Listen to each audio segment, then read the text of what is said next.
Yeah, g'day guys. Hey, so we're just gonna whip into the tutorial part of this tutorial.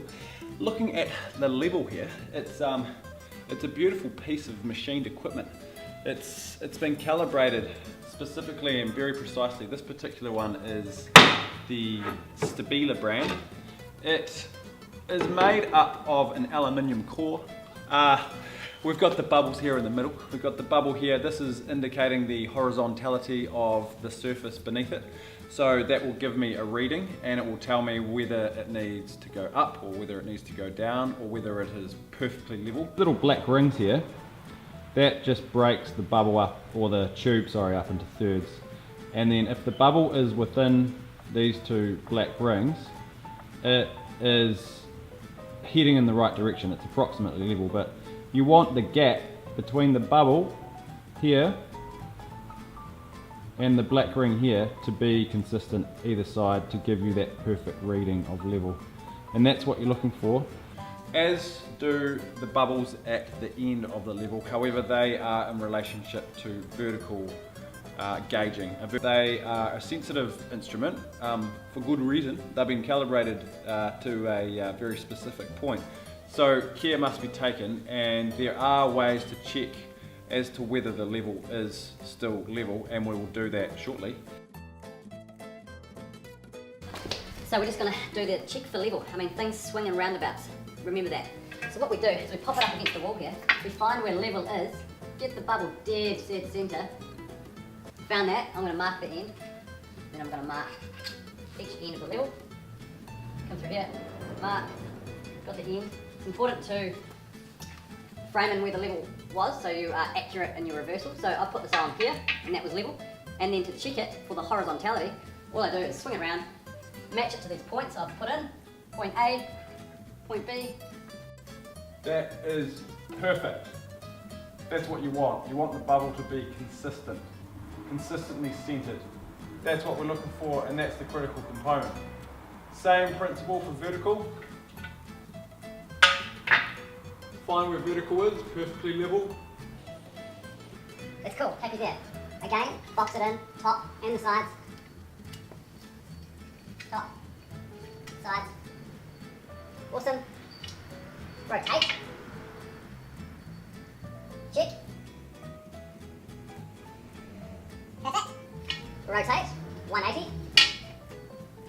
We're looking for... You know, we're looking for consistency of the bubble here. And again, checking that, that's bang on, it's a bunner, an absolute bunner. And same with the bottom. So that's check for both the vertical and the horizontal has come back A-okay.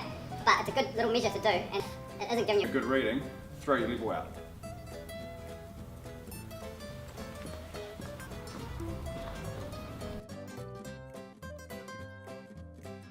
There is a context to everything, like every picture's got a background. Without a background, it's a portrait, right?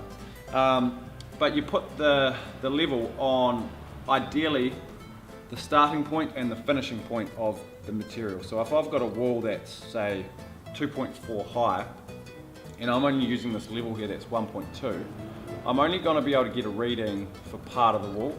I want to be getting a reading for the top and the bottom, and that will give me a true reading, because in that particular context, maybe the stud is a little bowed, either inwards or outwards, and if I just use this, it's actually going to give me an unfair reading. So the moral of the story is, if you're taking a level, you want to be taking it from the two ends of the material. That's probably a key component. And then understanding and reading the level actually takes a bit of time to figure out what's going on. It can actually be a little bit confusing. I certainly remember that when I was doing my apprenticeship. I was having a bit of bubble trouble, and so bubble trouble strikes at the best of times. Yeah. So just to wrap it all up, obviously we've touched base on a few different things here. What we'll do is we're going to put this level up against the wall behind me, and I'm going to extend its effective reach so I can get the top and the bottom of this wall with a straight edge that is 2.4 long. The wall is 2.2, so that means I can get a reading that is accurate, and I'm going to be looking at the vertical part of the level, and that will be a wrap. To bring this wall to level, I would have to pull the top towards me. It's always towards the way that the bubble is out. That will bring it back to level. So if I was to bring the wall out, you can see that ever increasing gap. That would be the distance if I was to measure the very top of the straight edge. I'll just wiggle the camera up a little bit so you can see it. There we go. So that is where level is. So that's a significant amount, and that's not acceptable if it was a construction job. But for the sake of this tutorial, it proves a point, essentially. Coming back down to the mid section, there is a gap between the straight edge here and the wall.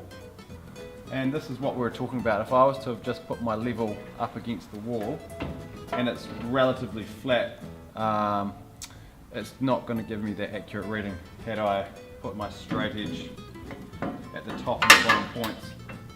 And that there shows it needs to be straightened, and it's also out of level by XYZ.